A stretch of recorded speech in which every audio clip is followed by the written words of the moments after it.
Hi, John Dick here, philanthropist, urging you to save the noble lemming. Okay, now that we've sorted out the important stuff, let's talk about wetness in SCUM. Now, before you just go and wet yourself, there's a few things you should know. So I'm going to jump right into this video blog. So, what's different between SCUM and other survival games when it comes to getting wet?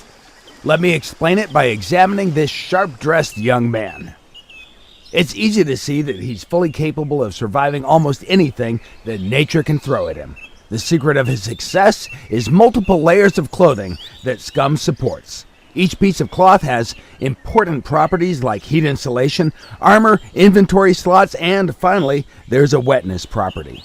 All of these parameters are defined by material, meaning that a flannel shirt will perform differently than a leather jacket. As you can see from the inventory perspective, there are groups of layers per body region. The top group is assigned to the character's head, the middle one covers the torso area, while the bottom part is for legs and feet.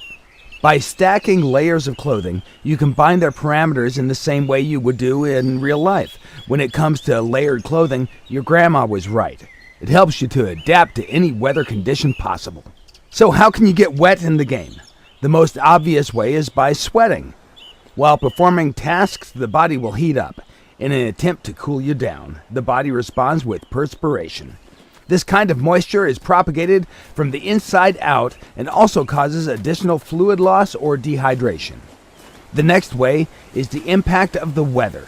To avoid getting wet in rain, try to find a dry spot fast or wear at least some water-resistant gear. Being drenched in the rain during cold weather will impact the immune system and your character will probably get sick. In the following example, you can see twin brothers on their way to the beach. Adolf on the left is wearing standard military-issued tactical jacket, and Desmond on the right has his all-time favorite olive raincoat. They both have several layers of the same clothes beneath the outer layer.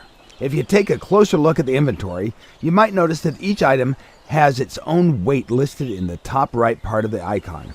The same value is also shown with green-colored font so that it can be tracked more easily. All other inventory slots are empty because both brothers forgot to take their inflatable swimming arm bins with them to the beach.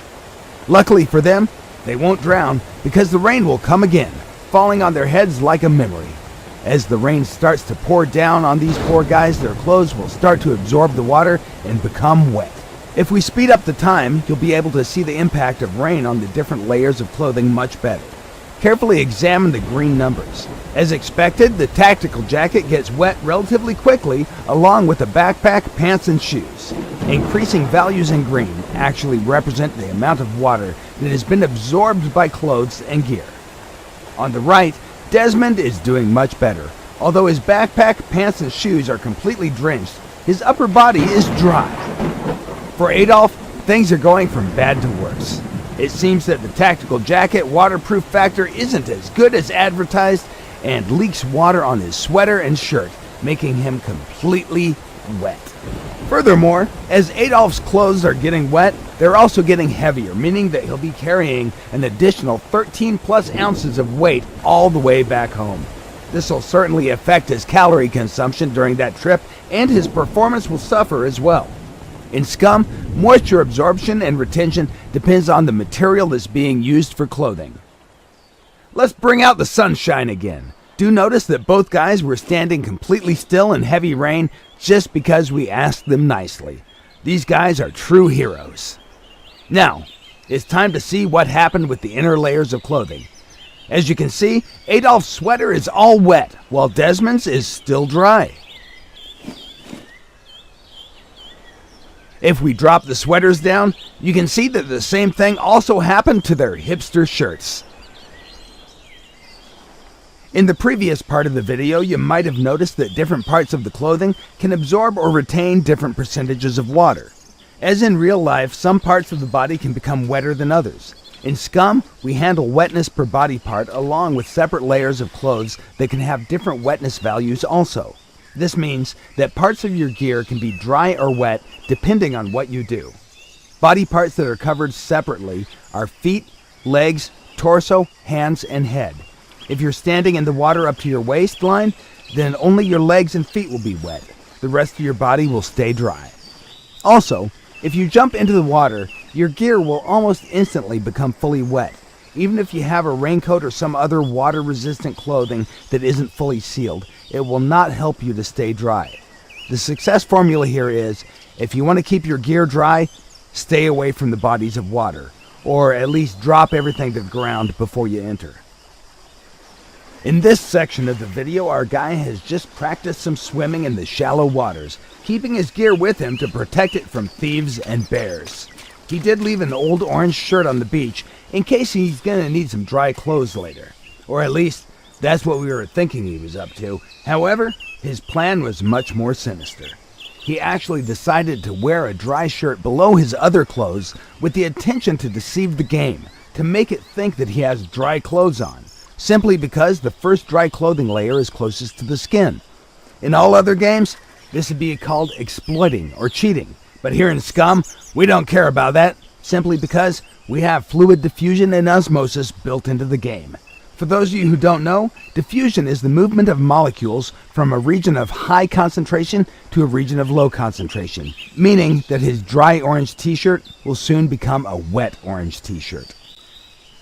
After everything you've seen so far, if you still think that it's okay to jump into deep water with all your gear on, take a moment to see what happened to our dear Adolf last year. That particular summer day, he was showing off at the pier. He accidentally fell into the water along with his traveling backpack on his back. To make things even worse, the backpack was full of his mother's lingerie. The next thing you know, all that stuff simply pulled him directly to the bottom. The only way to survive in this kind of situation is to drop excessive weight until the buoyancy pulls you up. The amount of gear that your character can carry while swimming largely depends on your swimming skill and stamina. Sooner or later, you'll become tired and most likely you'll sink. It's as simple as that. Now, let's talk about ways of drying your stuff off once it becomes wet. The easiest way to dry your clothes is by using the heat of your body in combination with the air temperature and wind. This is particularly useful during the summer when wet clothes keep you cool and safe from the excessive sweating and dehydration. Also, it's good to know that if you keep moving, your body will get warmer and you'll dry your clothes faster.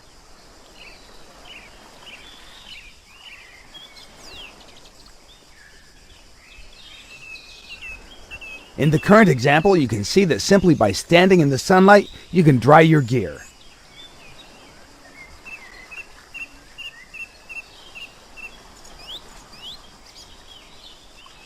Also, you can see that the helmet has dried much faster than the backpack because they're different materials.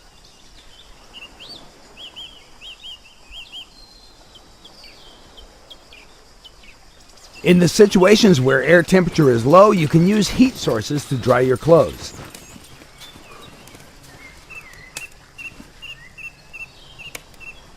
How fast something will dry depends on many factors, such as the material type.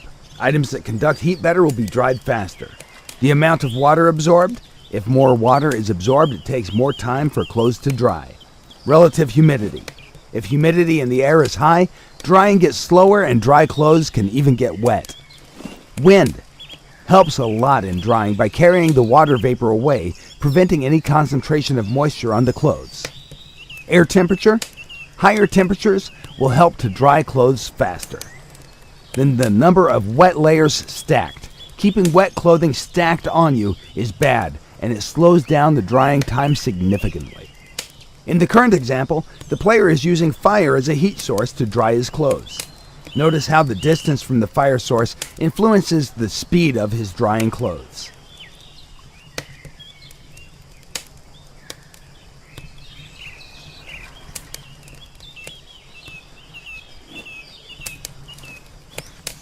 While the shirt, being closest to the fire, is almost dry, a jock jacket is a bit damp. On the other hand, pants that were on the character the whole time are still fully wet since they were far away from the heat source. To reduce drying time, keep your wet clothes spread near the heat source. Also, if you don't have any spare dry clothes, make sure not to freeze to death while waiting for your clothes to dry. Okay, for now, this is more or less everything you need to know about wetting yourself in SCUM.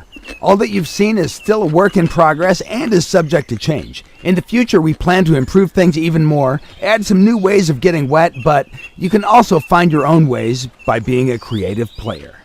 We hope that you've enjoyed watching this video. Be sure to follow SCUM on Steam, Facebook, Twitter, and our development blog, www.scumgame.com.